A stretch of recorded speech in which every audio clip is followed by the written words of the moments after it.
আমি ইংরেজি শিখতে চাই, সে প্যারিসে ভ্রমণ করতে চায়, তারা তাদের বাড়ির কাজ দ্রুত শেষ করতে চায়। এই ধরনের শব্দগুলোকে আমরা ইংরেজিতে কিভাবে ব্যবহার করব? যেমন ওয়ান্ট। ওয়ান্ট মানে কি? কোনো কিছু চাওয়া। তাহলে সাবজেক্ট প্লাস ওয়ান্ট যদি থার্ড পারসন সিঙ্গুলার নাম্বার হয় বা থার্ড পারসন হয়, সেক্ষেত্রে আমরা কি করব? এস বাই এস যুক্ত করব। তাহলে subject plus want plus to plus হচ্ছে কি verb.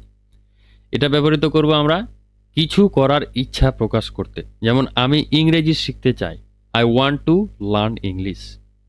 I want to learn English, আমি ইংরেজি শিখতে চাই। She wants to travel to Paris, সে প্যারিসে ভ্রমণ করতে চায়। She wants to travel to Paris, সে প্যারিসে ভ্রমণ করতে চায়। তারা তাদের বাড়ির কাজ দ্রুত শেষ করতে চায়, এটিকে কিভাবে বলবো? They want to finish their homework quickly. They want to finish their homework quickly, তারা তাদের বাড়ির কাজ দ্রুত শেষ করতে চায়। এবার আমরা আসি কাউকে কিছু করার ইচ্ছা প্রকাশ করতে। যেমন আমি চাই সে সুখে থাক, আমি চাই সে আমাকে সাহায্য করুক, এবং তারা চায় তাদের বাবা মা সুখে থাক। এই ধরনের শব্দগুলোকে আমরা কিভাবে বলবো? Subject plus want plus someone, যার দ্বারা আমি চাইবো বা যাকে আমি চাইবো, এটা হচ্ছে someone. Subject plus one plus someone plus to plus verb.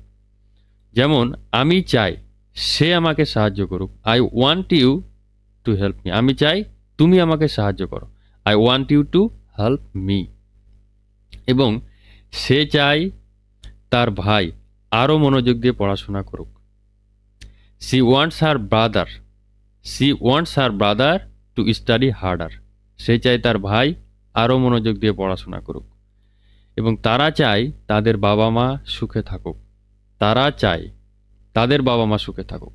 They want their parents to be happy, they want their parents to be happy. এবার আপনি কি চান? আপনি কমেন্ট করে জানান, যেটা আপনি আপনার ডেইলি কনভারসেশনে অথবা আপনি আপনার ডেইলি লাইফে ইউজ করতে চান, এমন কিছু ওয়ার্ড বা sentence write in the comment below.